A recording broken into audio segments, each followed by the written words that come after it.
जय हिंद दोस्तों, आप सभी का एफडी क्लासेस में स्वागत है। आज हम 16 जुलाई को जितने भी इम्पोर्टेंट करंट अफेयर बनेंगे उन सभी को देखेंगे।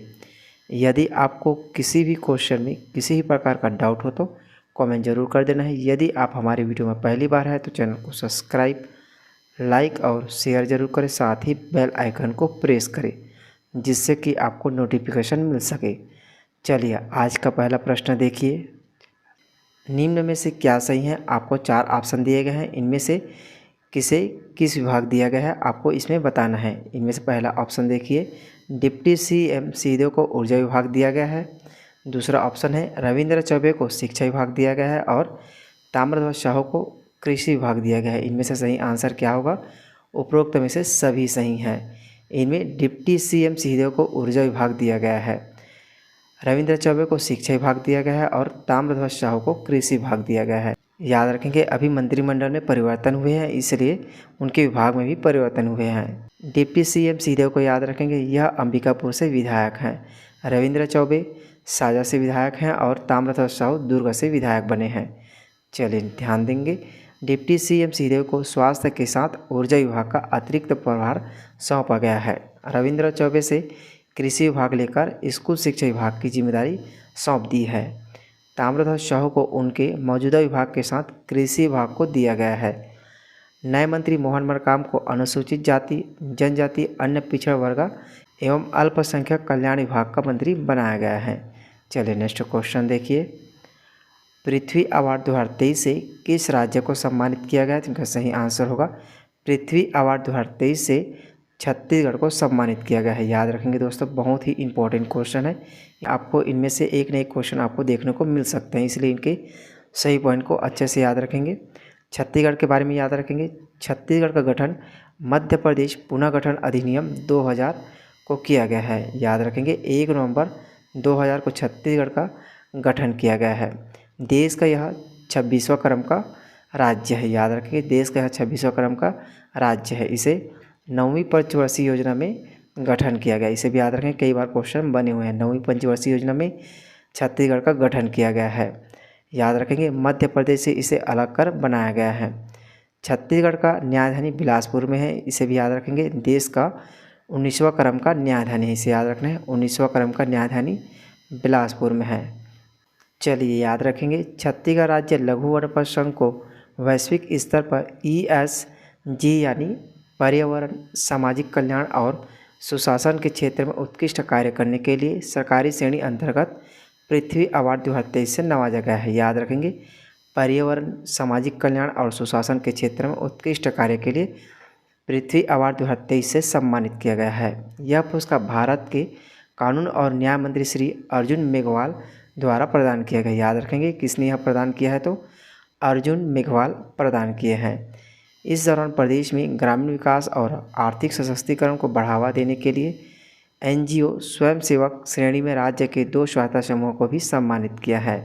इनमें से कवर्धा जिले से जुनवानी गांव के जय बूढ़ादेव स्व सहायता समूह और बस्तर जिले के आसना गांव के वर्षा स्व सहायता समूह को सम्मानित किया है। याद रखेंगे कवर्धा जिले के और बस्तर जिले के स्व सहायता समूह को भी सम्मानित किया है। नई दिल्ली में 14 और 15 जुलाई को आयोजित ESG ग्लोबल कॉन्फ्रेंस में पृथ्वी अवार्ड ESG रिसर्च फाउंडेशन द्वारा प्रदान किया है। याद रखेंगे ESG रिसर्च फाउंडेशन द्वारा प्रदान किया गया है। यह नई दिल्ली में आयोजित किया गया, इसे भी याद रखना है। और 14 जुलाई से 15 जुलाई तक आयोजित किया गया है, इसे भी याद रखना है। चलिए ध्यान देंगे, महिलाओं के आर्थिक सशक्तिकरण का जरिया बना बस्तर का इमली। याद रखेंगे बस्तर के स्व सहायता समूह को किस लिए यह अवार्ड दिया गया है? बस्तर के एक छोटे से गांव आसना के वर्षा स्व सहायता समूह ने अथक प्रयासों से अपने क्षेत्र की स्थानीय अर्थव्यवस्था को काफ़ी प्रभावित किया है और सशक्त बनाने की दिशा में अग्रसर रहे हैं। इमली के लिए प्रमुख याद रखना है, कुल 10 महिला स्व सहायता समूह के साथ 104 सदस्यों की एक इकाई वन धन योजना अंतर्गत कार्यरत है। याद रखेंगे वन धन योजना अंतर्गत कार्यरत है। चलिए अब कवर्धा के बारे में याद रखेंगे। कवर्धा जिला के जय बूढ़ादेव स्व सहायता समूह ने मोटे अनाज को नई पहचान दी है, जिनमें से जय बूढ़ादेव स्व सहायता समूह 10 समूहों के अंतर्गत 244 सदस्यों की इकाई हैं जो मोटे अनाज यानी श्री अन्न के उत्पादन और प्राथमिक प्रसंस्करण के लिए कार्यरत है। इन सभी पॉइंट को याद रखना है, इससे क्वेश्चन आराम से आपको एग्जाम में देखने को मिल सकता है। छत्तीसगढ़ राज्य सरकार द्वारा आगामी खरीफ वर्ष 2023-24 में प्रदेश के पंजीकृत किसानों से कितने मीट्रिक टन धान खरीदने का लक्ष्य रखा गया है? तो इनका सही आंसर होगा प्रदेश के 125 लाख मीट्रिक टन धान खरीदने का लक्ष्य रखा है राज्य सरकार द्वारा। याद रखेंगे, इम्पोर्टेंट क्वेश्चन है। चलिए ध्यान देंगे। राज्य सरकार द्वारा आगामी खरीफ विपणन वर्ष 2023-24 में प्रदेश के पंजीकृत किसानों से 125 लाख मीट्रिक टन धान खरीदने का अनुमानित लक्ष्य रखा गया है। उल्लेखनीय है कि राज्य सरकार की किसान हितैषी नीतियों और फैसलों के कारण विगत 4 वर्षों में किसानों की संख्या और रकबा में लगातार वृद्धि हुई है। कृषि उत्पाद भी तेज़ी से बढ़ा है। याद रखेंगे, इंपॉर्टेंट क्वेश्चन है। 125 लाख मीट्रिक टन को याद रखना है। इससे 2023-24 में धान खरीदने का अनुमानित लक्ष्य है। मुख्यमंत्री श्री भूपेश बघेल की विशेष पहल पर धान खरीदी के कारण साथ साथ धान का उठाव के कारण धान का निष्पादन आसानी से संपन्न हुआ है। चलिए नेक्स्ट क्वेश्चन देखिए। सुघ्घर पढ़इया योजना में कांकेर जिला को छत्तीसगढ़ में कितने पुरस्कार मिले हैं? तो इनका सही आंसर होगा सुघ्घर पढ़इया योजना के अंतर्गत कांकेर जिला को इसमें 14 पुरस्कार मिले हैं। याद रखेंगे, इंपॉर्टेंट क्वेश्चन है, क्योंकि सुघ्घर पढ़इया योजना के अंतर्गत एक ही जिला को 14 पुरस्कार प्राप्त हुए हैं। इसमें याद रखना है, स्कूलों में अकादमी कौशल बढ़ाने एवं बच्चों में बुनियादी ढांचा विकसित करने के उद्देश्य से सुघ्घर पढ़इया योजना शुरू की गई है। सुघ्घर पढ़इया योजना में कांकेर जिला को प्रदेश में सबसे ज़्यादा 14 पुरस्कार मिले हैं, जिसमें प्लेटिनम, गोल्ड और सिल्वर सर्टिफिकेट मिला है।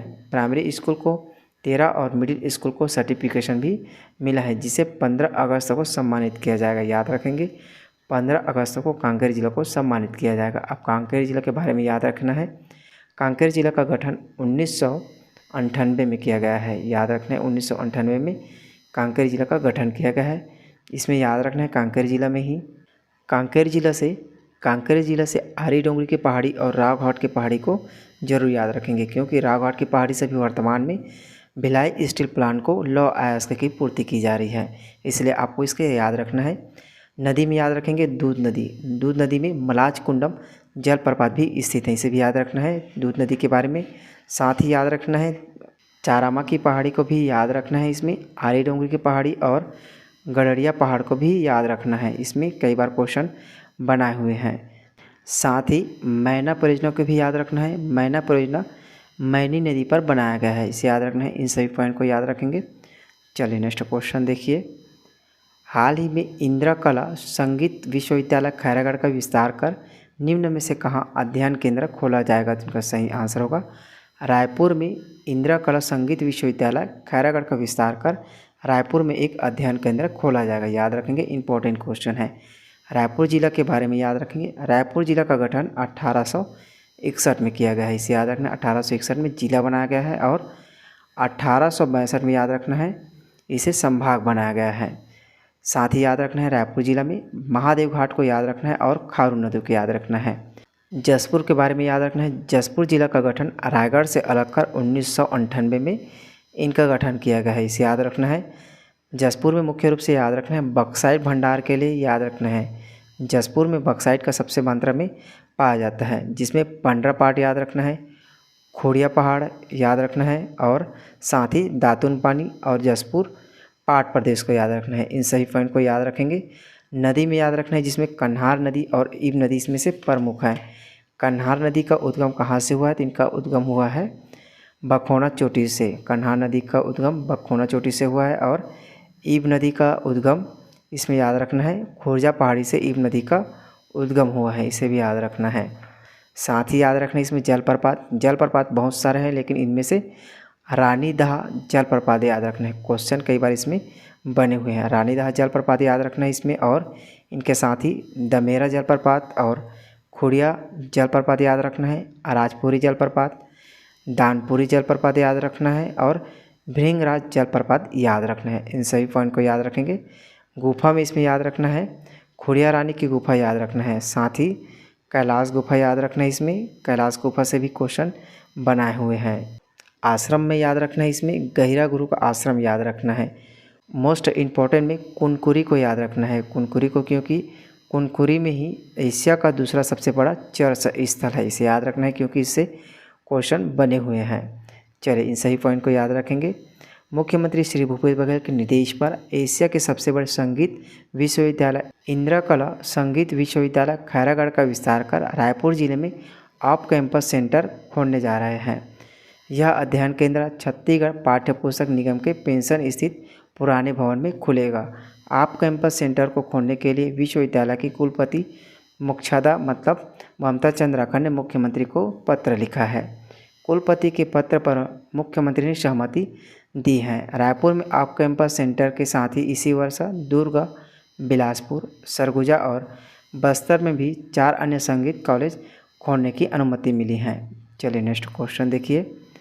पिछले वीडियो में हमने आपसे क्वेश्चन पूछा था कि राष्ट्रमंडल वेट लिफ्टिंग चैंपियनशिप में छत्तीसगढ़ के ज्ञानेश्वरी यादव ने कौन से पदक जीत हासिल किए हैं। तो इनका सही आंसर होगा स्वर्ण पदक जीत हासिल किए हैं।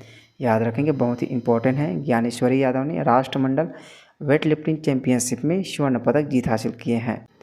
करंट अफेयर के साथ साथ इम्पोर्टेंट जीके को भी याद रखेंगे, जिससे आपका जिले से संबंधित जितने भी इम्पोर्टेंट जनरल नॉलेज है वो भी आपसे याद हो जाएंगे और साथ ही मैप संबंधित जानकारी भी आपको याद हो जाएंगे। इसलिए इम्पोर्टेंट करंट अफेयर के साथ ही जीके को भी अच्छे से याद रखेंगे और पूरा वीडियो बहुत ध्यान से देखा करें।